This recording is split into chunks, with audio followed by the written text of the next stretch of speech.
kings of Oriental. La ta ta ta ta ta ta. By George, it's Christmas Eve again. You know, the one strange thing about being in radio, do you agree, is that it seems that each holiday seems to come so close to the last one. You're always doing a Christmas Eve show. You're always doing a show about Thanksgiving, or you're always just about to record a show or do a show for the 4th of July. It's curious.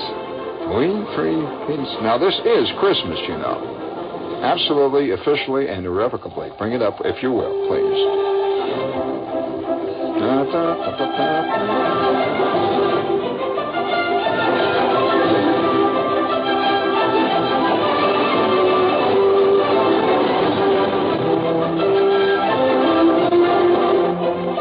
All right.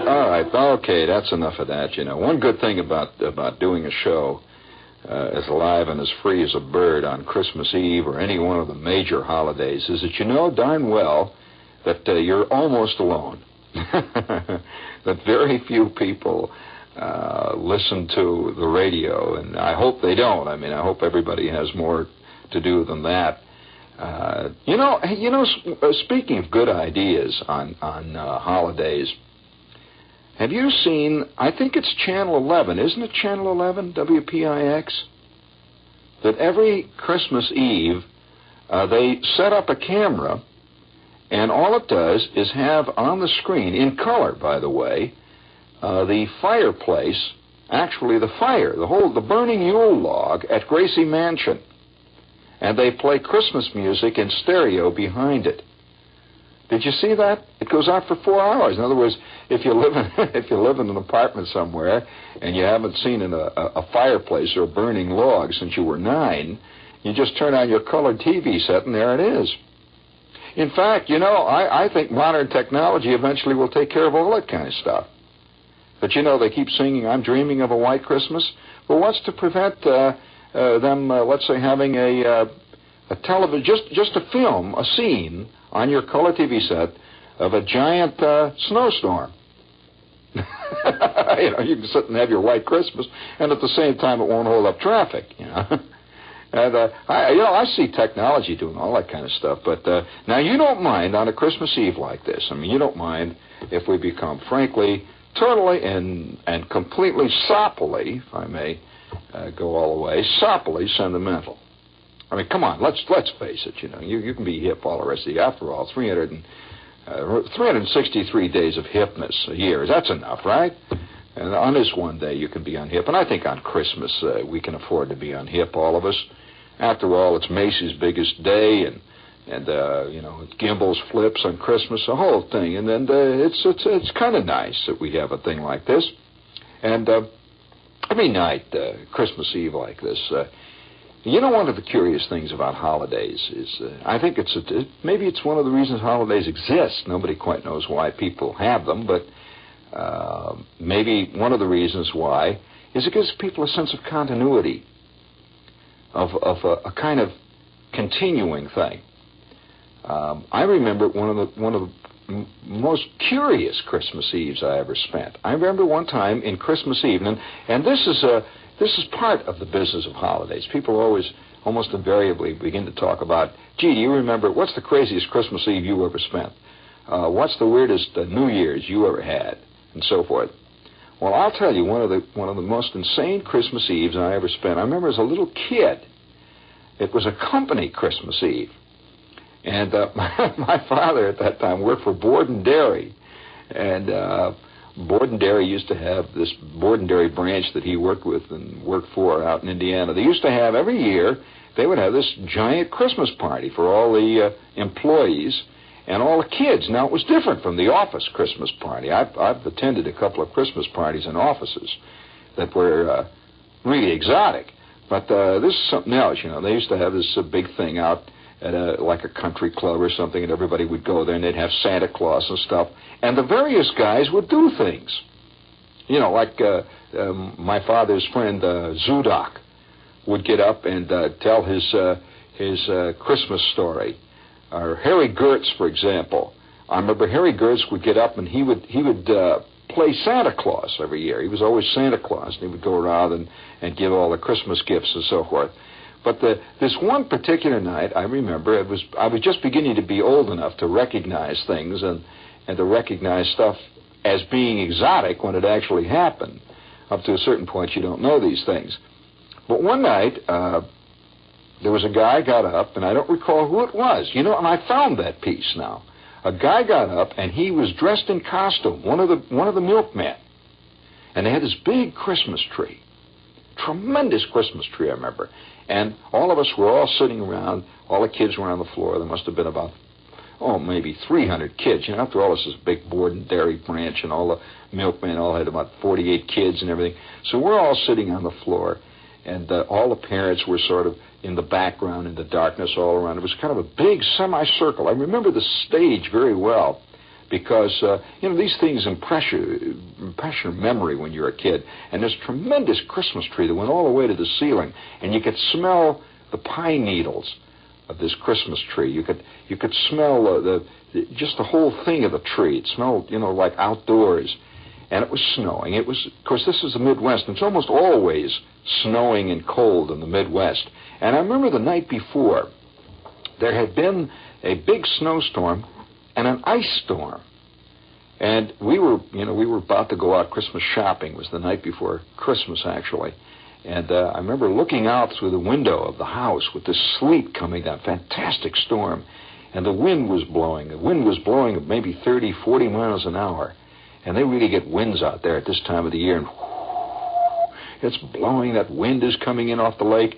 And all this sleet was forming on the telephone poles. You saw the telephone poles for blocks around. Everything, the trees, the sidewalks, everything was covered with this white glowing film of ice.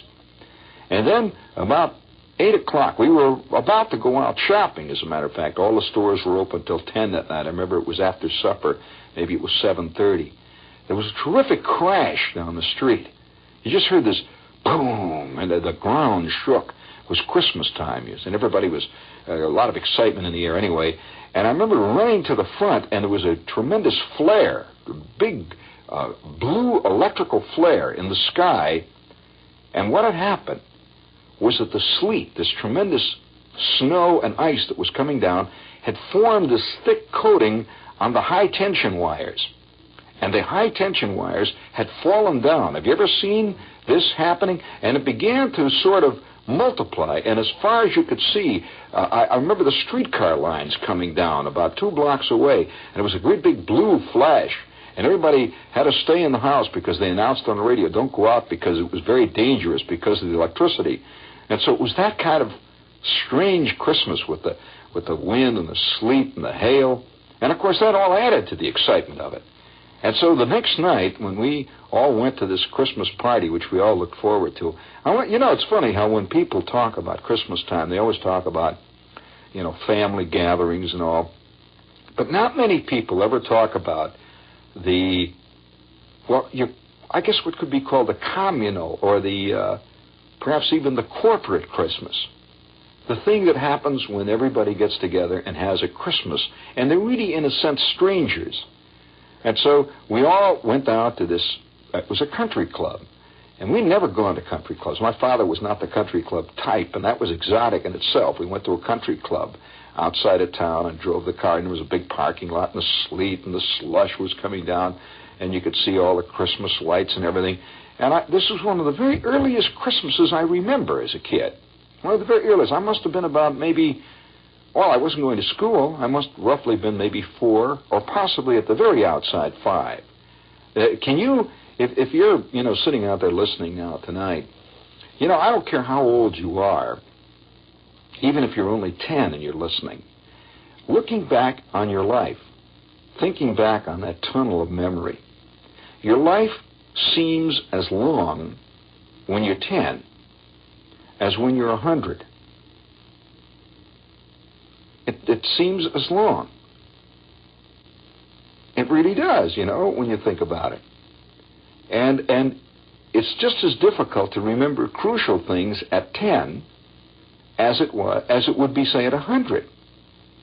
Now, the question I would like to ask, looking back over all the Christmases that you can remember spending, what's one of the very earliest ones? Do you really remember actually one of the very earliest Christmases that you spent?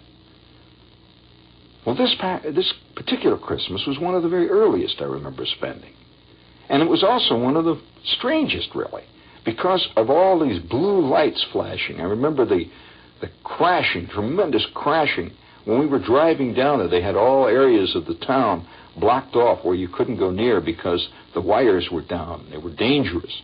And there were blue sparks in the air every time the wind would blow, and there were great big long icicles hanging from everything. In fact, we used to have icicles at that time of the year. We had them. We had icicles that went from the eaves of the building of our house. Our house was a frame-story house sitting on a lawn that went from the eaves all the way down completely in a sheet, all the way down to the ground. And they were very dangerous. People were always getting killed by falling icicles around there. So we went to this Christmas party this night. We're all excited. See, the kids were all excited. Everybody is all really ready for this whole thing. And it's going to be a big Christmas party, and Santa Claus, and they were going to give out Christmas gifts. They always had this tremendous bag of gifts they would give to all the kids. So we're all excited. Well, in the middle of all this thing, again, they had this program. And this is the very first one that I remember, where people who were in the company would do things, like somebody would get up and, like a tall, skinny lady from cost accounting who had taken music lessons since she was 9, would get up and sing, Silent Night, Holy Night. And speaking of tall, skinny ladies, this is WOR, friends in New York. Okay, now listen, in answer to a lot of letters that have arrived here, asking about it. I don't know quite what to say, but I'll just lay it out for what it's worth. I do have a new LP out, and a lot of people have written me, and one guy in particular said that he heard about it and he wanted to know all the story. So here is the story. It's a new LP. It's the first LP I've turned out since 1963 or 4, when I turned out a few on another label. And this is called The Declassified Gene Shepherd. And it's subtitled, The Public Has a Right to Know. And by God, they do. Absolutely. And it's in stereo. You put this thing on your stereo, and on one side you can hear me playing the Jew's harp, and on the other side hitting my head, and on the middle side I'm dancing a jig. So that's The Declassified Gene Shepherd, and it is on Mercury. You can get it in any record shop. I know for a fact that Sam Goody has just reordered. And, in fact, any major record shop, I don't want to plug anyone particular, you'll find them at Abraham and Strauss. Wherever you buy records, you tell them you want Mercury, number SRM. SRM, this is a serial number, SRM 1-615. The Declassified Gene Shepherd. The public has a right to know. Well, before we get too deeply involved in the trivia of life, I'd like to bring up something real important, like flying plastic birds. We've been getting all kinds of calls from people about these wild birds, and they are flying. They really do. They're guaranteed to fly, and they fly about 600 feet, and they're operated with a rubber band. But what they are, what makes them really fascinating, is that they're genuinely an ornithopter, which means that it really does fly like a bird with the flapping of the wings. And for a long time, people have been trying to do a thing like this, and it actually works. It's a wild-looking thing. And they look like the drawings by Leonardo da Vinci. They're based on the same drawings. They're orange and yellow and brown and very pretty. They're 16-inch wingspan. And if you'd like to order one, just send your check or money order. They cost $3.98 each. Send check or money order to Flying Birds, Department S, Post Office Box 1909, Grand Central Station, New York, New York, 10017. I'll repeat the address, so don't call us. If you miss it, you'll have to listen again. It's Flying Birds, Department S, Post Office Box 199, Grand Central Station, New York, New York. Okay? $3.98, check or money order. And by the way, speaking of sending money, we'd like to point out to you that the WOR Christmas Fund is still swinging. And if you haven't contributed to this excellent charity, what it does is buy gifts for kids that are in hospitals in the New York area. Send your check or money order, whatever you'd care to send, to WOR Children's Christmas Fund. And the address is Box 710, which is cleverly our frequency. Box 710, Times Square Station, New York. All right, now, if you'll give me a little of that guitar music, I'll call for it now. I'll give you the cue on this thing. Yeah, we'll set up the mood here. And I looked for a long time. I looked for years. Not really seriously, but I was always kind of curious about this thing. And about 4 years ago, I came across it. What did I come across? Well, the first time that I was ever actually involved in something dramatic. And it was connected with Christmas. I remember sitting down on the floor with a lot of other kids. My kid brother is sitting there, and he's already whining because he figures he's not going to get what he wants for Christmas and all that stuff. And my old man has batted him around about 5 times to keep him from yelling. And now here we are with all these kids, and we're in this country club with Japanese lanterns with Santa Clauses all over them hanging from the ceiling with this tremendous Christmas tree in the corner. We were in the ballroom of the country club. And Santa Claus is about to come out in about half an hour maybe. And now they're having the program. And some lady gets up and sings Silent Night. And another lady gets up and tells the story of, and all through the house not a creature was stirring, not even a mouse. There's always somebody that does that. And then one of the strangest things I've ever seen on Christmas happen. Would you please, if you will, please, just to sneak a little of that background music in there, that soft little cheap guitar music. And by the way, I wonder how many people have gotten guitars for Christmas tonight that they'll plunk around on for about 3 or 4 days and then never play with again. Because they learn how hard it is to play. All right, let's set that mood there a little bit. We were all sitting around. We were all sitting around in this place. Quiet. Everybody was waiting.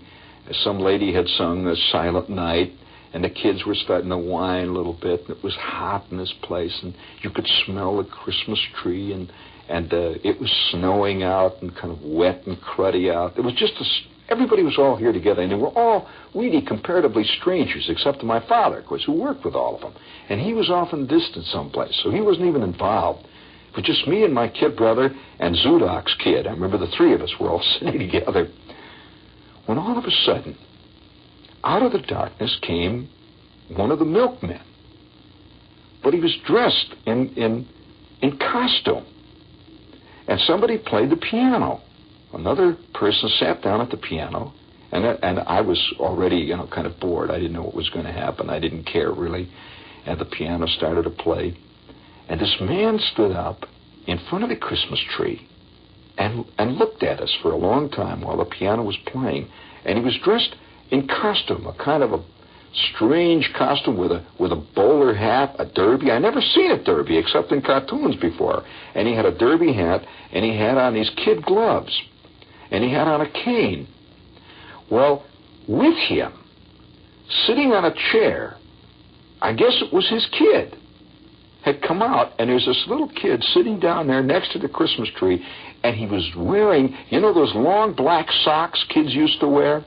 He was wearing long black socks, and they were all torn, and he had this old torn suit, and he was wearing a cap, the kind of Jackie Coogan type, big Skippy type cap, and he had dirt all over his face. The kid was in costume, so it was an act.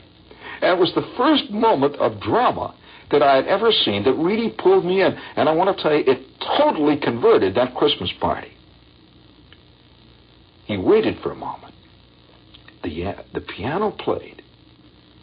And then this man, whoever he was, one of the milkmen, started to speak in a very dramatic voice. A bootblack slept in a dry goods box. And the light, they had it all lit. You see this kid now, he's sleeping in a box. It's a sad little box over there under the Christmas tree. This kid is asleep in this box. And this man is talking now. The light faded out on his face, and you could just barely see him, and he's talking. And here's what he said. A bootblack slept in a dry goods box. Yes, and it was on Christmas Eve. though all alone in his scanty home, in Santa Claus he did believe. And then the music played, and I'm sitting for it. I can see this kid. He's asleep in a box there, and he's bootblack, but he believes in Santa Claus.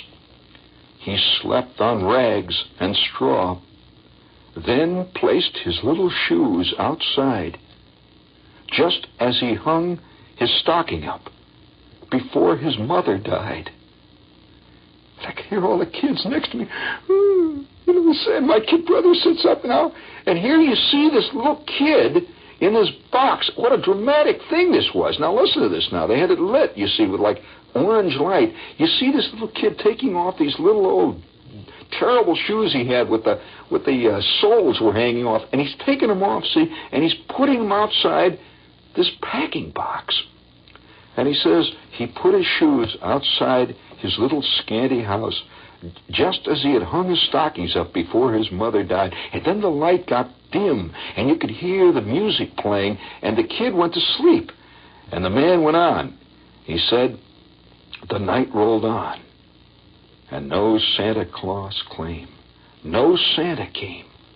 But, and then you saw a dark figure go across the stage, but a thief crept soft and low, and he stole away those little shoes that were left standing in the snow. Sad, sad indeed to see the lad standing in the storm, alone, beside the empty dry goods box that served him as a home, and the look of disappointment Santa Claus did him refuse. But saddest of all was to hear him call, Santa Claus, bring back my shoes. And so, in the darkness, this little kid said, Santa Claus, bring back my shoes. Bring back my shoes. And all of us kids are sitting there, and oh, good Lord. It was a fantastic moment. But a moment's time had scarcely passed until I was beside the lad. And now this man who's doing the talking, wearing the bowler hat with the kid gloves, he's over there now. You can see him talking. He's standing beside the little boy, and the boy says, bring back my shoes. But a moment's time had scarcely passed until I was beside the lad. What makes you weep, my dear boy? I said, have you indeed not got a dad? Oh, no, kind sir, he said, but with a beseeching look to me. My mother died. My poor mother died a year ago. Papa was lost at sea. I started back when I heard this tale, for I was returning home that night. Then I scanned his face. What did I trace? It was the outline of my own. I grasped the box as I held my child in a father's fond embrace. I could feel that my brain was whirling and the hot tears rolled down my face. On a whale ship I sailed for a 6-month voyage to sea. I was wrecked and cast on a foreign shore where none could hear from me. Yes, the truth was clear. My wife, so dear from earth, had passed away. I'd played the part with broken heart of Santa Claus that Christmas Day. And the little boy was standing then in that scene. I remember him, he's standing and he's holding on to the man's leg, and the man is holding the kid's head, and he's looking out at the audience. And I remember all the kids sitting there looking, holy smokes. And then he finished. He said, thank God, indeed, to find my boy, although in the storm alone, beside the empty dry goods box that served him as a home. Yes, I dispelled his disappointment. Santa Claus will not refuse. For your father has come, my own dear son. I will buy you some beautiful new shoes.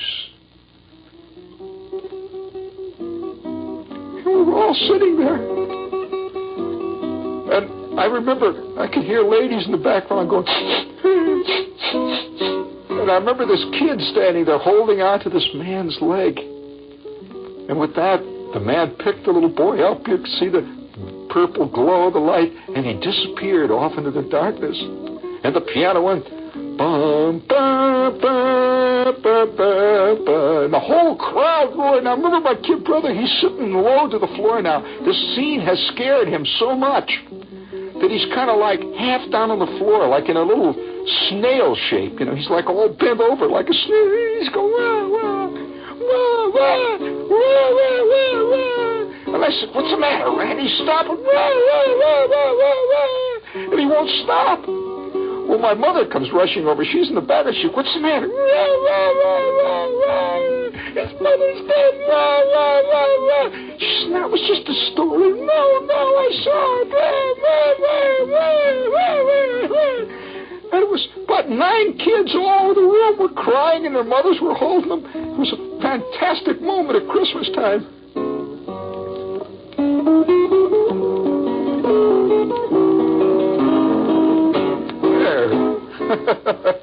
Now, isn't that a strange Christmas?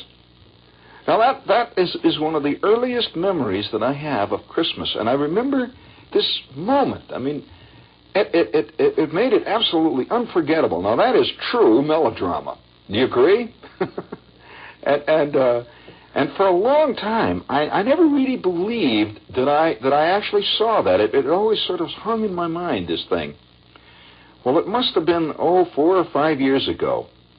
I was in an old used bookstore, a lot of old used books and stuff, and I came across, and I always get these things. If any of you run across these things and wonder what to do with them, send them to me. I came across a collection of old American ballads, it's a paperback. Look, it's all falling apart. And I looked through this thing, just sort of listlessly, you know. I figured I'd see Casey at the bat, and sure enough, there it was. I couldn't believe it. There it was. You know what that's called? It's called The Bootblack's Christmas. And it was written by somebody called Barney Mullally. I never heard of Barney Mullally. Barney Mullally.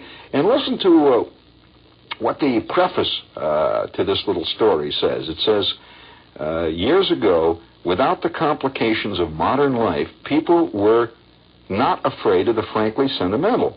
Tragedy in the old days was simple and understandable. A broken heart was just exactly that. And tears were not idle tears. Here is one of the heartbreakers. And that was really a heart. And that was, of course, they did it for kind of, it was kind of fun. The way they did it that night. To the adults, I guess it was supposed to be fun. But to the kids, man, I'll tell you, there isn't a kid alive that does not react to that kind of melodrama. You could put it down, but at the same time, something deep inside you. Now, there have been a lot of interesting stuff written about Christmas along that line, and it generally revolves around kids. Now, I'm going to give you a real test now, if you think you know modern American literature. Here is a poem that was written by a modern American poet. And curiously enough, it doesn't sound very much at all like his usual work. Now, I'll let you try to, and incidentally, before I go off tonight, I'll tell you about another very curious Christmas I spent. I've spent a whole and you know why I've spent so many odd Christmases? It's not that my life has been so much different from other people, but you see, when you're in showbiz, and I have been in showbiz since I've been 17. When you're in showbiz and you traveled and lived in all kinds of places around the country, after all, I've now worked in 12 radio stations across the country. I've been in the Army. I was in the Army for 3 or 4 years. You tend to spend a lot of major holidays in very exotic situations, far from the normal situation that the average person spends his Christmases. The average person probably spends his Christmas at home with his family, which is the way it should be. But the very few people in the theater or in showbiz have ever really been able to do that. And so we tend to have had exotic Christmases that go beyond the ones that the average person has spent. Now, I'll give you a test, a literary test tonight, if you're sitting out there. Do you want to hear a really charming little Christmas poem? Give me a little more of that lovely cheap guitar music. We'll set up the mood here. This is called The Boy Who Laughed at Santa Claus. Now, you see, the first one you heard is the story of a boy who believed in Santa Claus. And now this is the story of the boy who laughed at Santa Claus. In Baltimore, there lived a boy. He wasn't anybody's joy. Although his name was Jabez Dawes, his character was full of flaws. In school, he never led his classes. He hid old ladies' reading glasses. His mouth was open when he chewed, and elbows to the table glued. He stole the milk of hungry kittens and walked through doors marked no admittance. You know why? He said he acted thus because there wasn't any Santa Claus. Another trick that tickled Jabez was crying boo at little babies. He brushed his teeth, they said in town, sideways instead of up and down. Yet people pardoned every sin and viewed his antics with a grin, till they were told by Jabez Dawes, quote, "There isn't any Santa Claus." Deploring how he did behave, his parents swiftly sought their grave. They hurried through the portals pearly, and Jabez left the funeral early. How do you like that, kid? Like whooping cough, from child to child, he sped to spread the rumor wild. Sure as my name is Jabez Dawes, there isn't any Santa Claus. Slunk like a weasel or a martin through nursery and kindergarten, whispering low to every tot, "There isn't any. No, there's not." The children wept all Christmas Eve. And Jabez, he chortled up his sleeve. No infant dared hang up his stocking for fear of Jabez ribald mocking. He sprawled on his untidy bed, fresh malice dancing in his head. When presently, with scalp a tinkling, Jabez heard a distant jingling. He heard the crunch of sleigh and hoof crisply alighting on the roof. What good to rise and bar the door? No! A shower of soot was on the floor. What was beheld by Jabez Dawes? The fireplace, full of Santa Claus. Then Jabez fell upon his knees with cries of "Don't!" and "Pretty please." He howled, "I don't know where you read it, but somehow I never said it. No, I didn't." "Jabez," replied the angry saint, "Jabez, it isn't I. It's you who ain't. Although there is Santa Claus, there is Santa Claus. There isn't any Jabez Dawes," said Jabez then with impotent vim. "Oh, yes, there is. Oh, yeah, and I am him. Your magic don't scare me, it don't." And suddenly he found he wasn't. From grimy feet to unkempt locks, Jabez became a jack-in-the-box. An ugly, vastly ghastly jack in Santa Claus's bulging pack. Yeah, just thought you ought to know, kid, if you're getting smart out there. The neighbors heard his mournful squeal. They searched for him, but let's be frank about it, not with zeal. No trace was found of Jabez Dawes, which, incidentally, led to thunderous applause. And people drank a loving cup and went and hung their stockings up. Now remember that. All of you who sneer at Santa Claus, beware the fate of Jabez Dawes, the saucy boy who mocked the saint. Donder and Blitzen licked off his paint.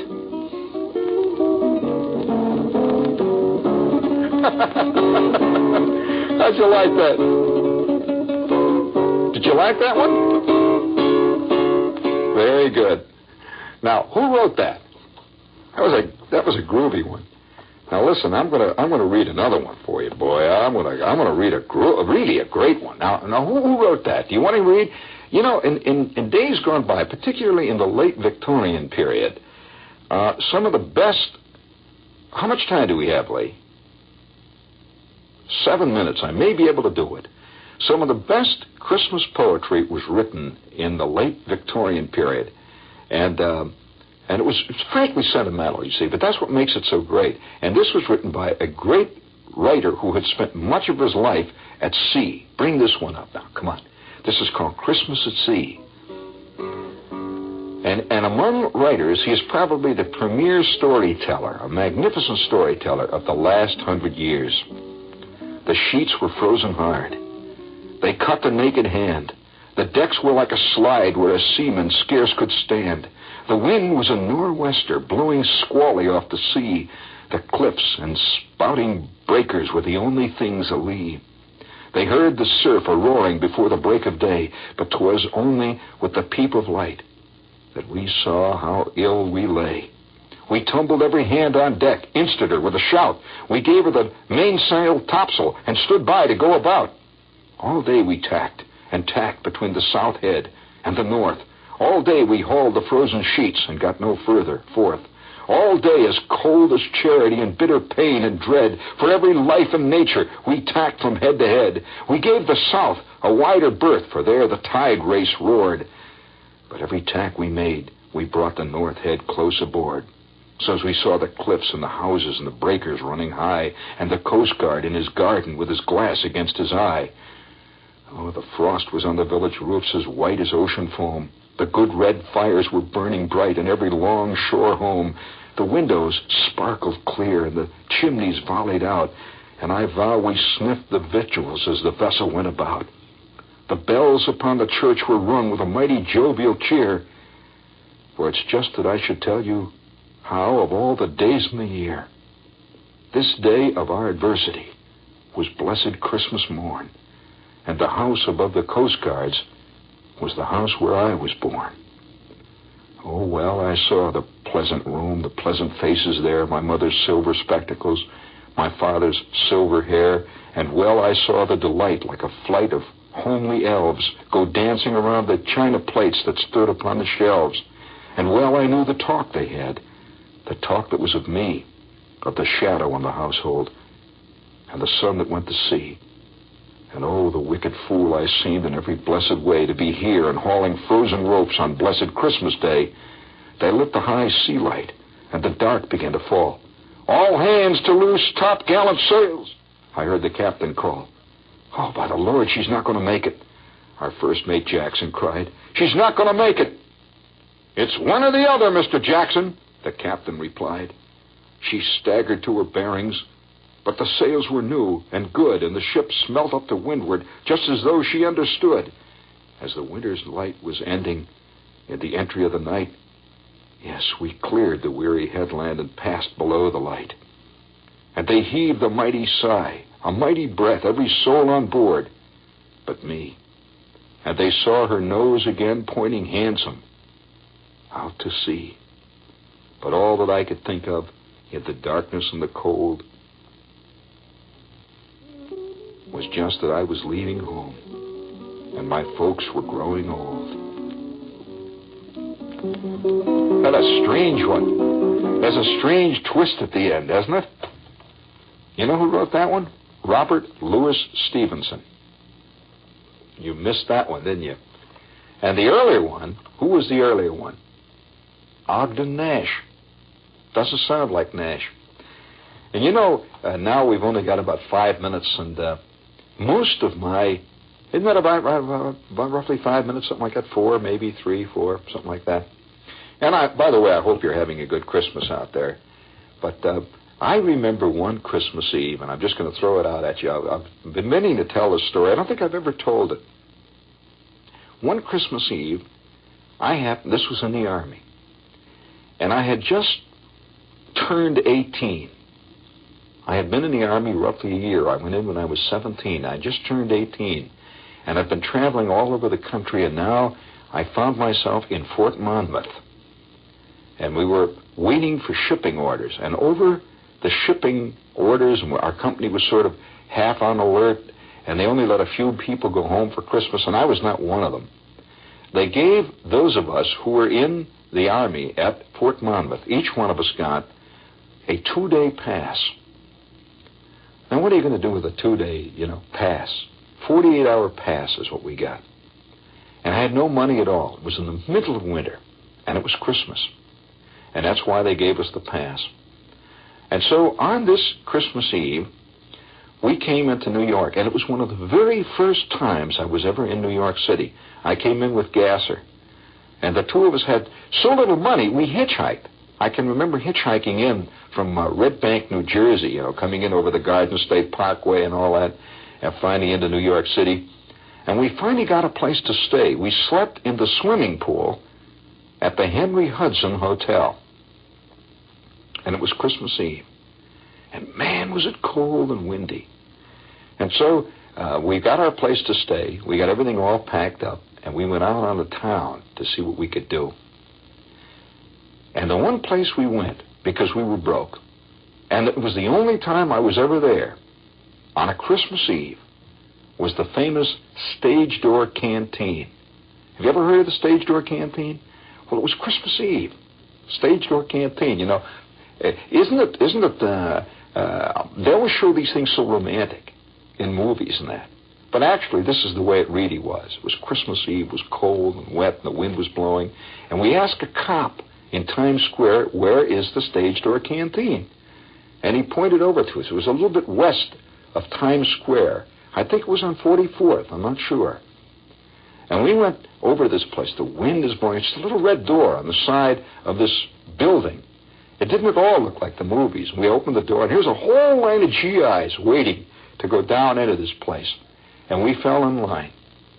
And we stood in there with our clothes wet, and you could smell the dampness and the perspiration. And as we moved down the line, they gave each one of us a ticket. And the ticket was good for our food. And now we're down in the main hall. It was down below. It was not a hall. It was like a sunken kind of a cavern. And it was dark. And somebody was up there singing songs, children's songs. Do you know who it was? I'll never forget this. The singing lady. The singing lady, of all people, entertaining the GIs, singing Christmas songs. And so Gasser said something to me over his shoulder, and I said something to Gasser, and we both sat down at this table with a big, tall, thin GI who had just come back from North Africa. And he was burnt absolutely black. And he was, had the hollow look of a GI who's seen far too much combat. He sat next to us. And the three of us sat at this table, little tiny table. It was about the size of a ping pong ball, with our feet stuck under, all of us wearing our uniforms. And we had picked up our food. Each one of us had a sandwich. They gave us tuna salad sandwiches on Christmas Eve, and two donuts and a cup of coffee. And we're sitting there. And the singing lady is singing Silent Night. It's an eerie Christmas. Well, a man came over to our table, a civilian. They had civilian waiters there who were always volunteers, and he came over, and he had a tray. He says, you guys want any apple cider? I remember he had apple cider. And Gasser says, yeah. He says, you mind if I sit down with you? Gasser says, no, go ahead, sit down. So the four of us sat there. And he asked me, where are you from? I said, I'm from Indiana. I was kind of depressed. He said, where are you from? Gasser says, California. And he was down himself for some crazy reason, this man. And Gasser says, what do you do? I mean, you're a civilian. He says, oh, I'm an actor. He says, yeah, I'm an actor. He says, you might have seen a movie. I just had a movie I had out. And I said, what movie? I never met an actor before, a big-time actor. Here he was in New York. I says, what movie? He says, you probably never heard of it. I said, well, what was it? He said, well, it hasn't really been released yet. It's called Laura. I said, Laura, what? He said, yeah, it's a mystery story. It's not very good, really. I don't know why he was down that night. And he gave us some more apple cider. And I remember Gasser saying, what's your name? He says, you probably never heard of it. Never hear of it. Dana Andrews. I said, yeah, well, that's right. I never heard of it, but good luck. And off he went.